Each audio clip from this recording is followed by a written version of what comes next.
Greetings, fellow captains. In a previous episode, we told you about the cruisers of the American tech tree. In this episode, we'll talk about the Japanese cruisers. Although grouped into general types, cruisers, battleships, destroyers and aircraft carriers, ships are nevertheless unique in each country. The Japanese cruisers are a perfect example. They occupied quite a specific niche, night hunters, able to strike any adversary, even significantly larger ships.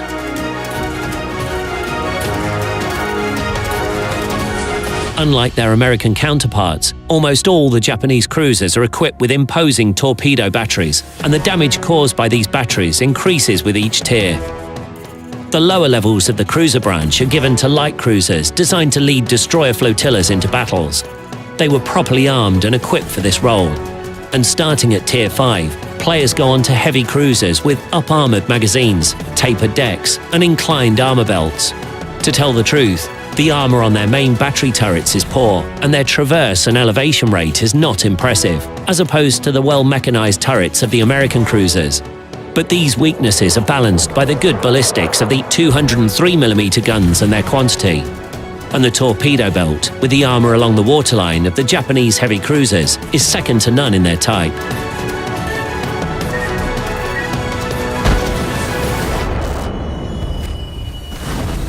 Tier 2 greets the player with the sturdy cruiser Chikuma, built after the Russo-Japanese War and taking into account lessons learned from those battles.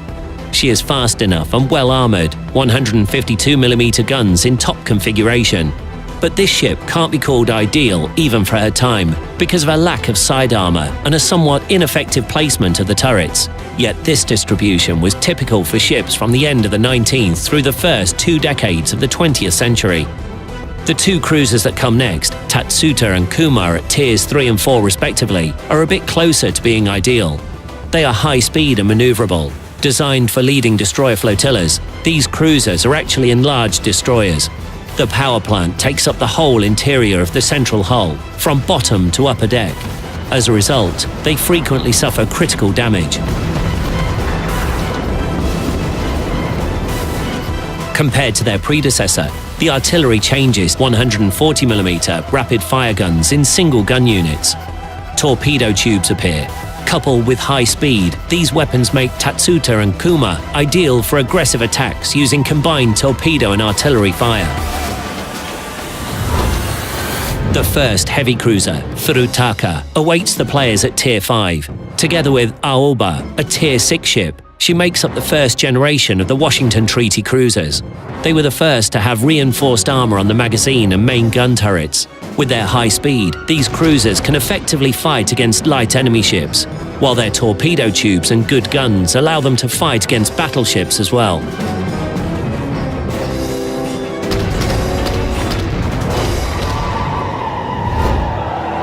The Tier 7 cruiser Miyoko differs from her predecessors, primarily in her reinforced main battery artillery, 5 turrets, and improved armor,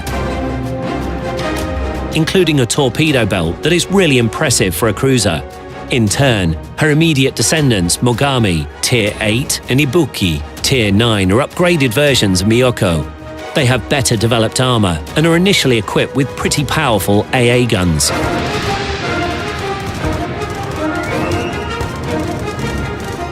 Yet Mogami is worth a separate mention. This cruiser was built with 5 3-gun turrets having calibers 155mm. Such design was meant to cheat the limits set by the Treaty of London. Cruisers with caliber up 155mm were not considered heavy, but shortly before the war, all ships of this type were refitted with 203mm guns. This upgrade brought them in line with heavy cruisers in terms of their gun power.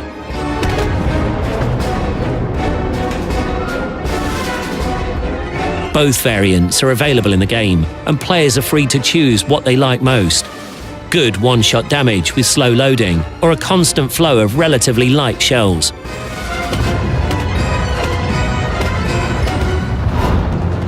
The Tier 10 ship, Zeo, is the principle of the Japanese ship design industry.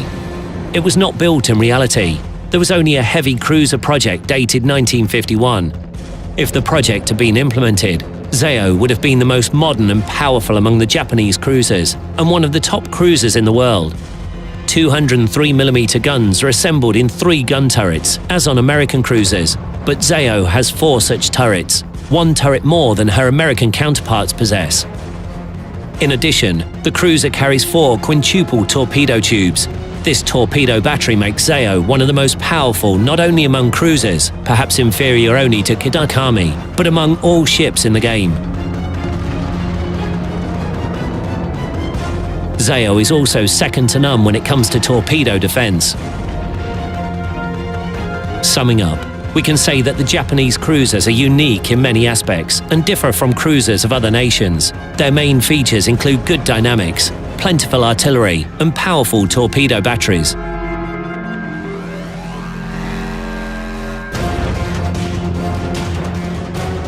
Designed as fierce night fighters, they can defeat any enemy if used skillfully, regardless of the enemy's type or nation. In our next episode, we'll talk about the most threatening opponents of cruisers, the mighty battleships.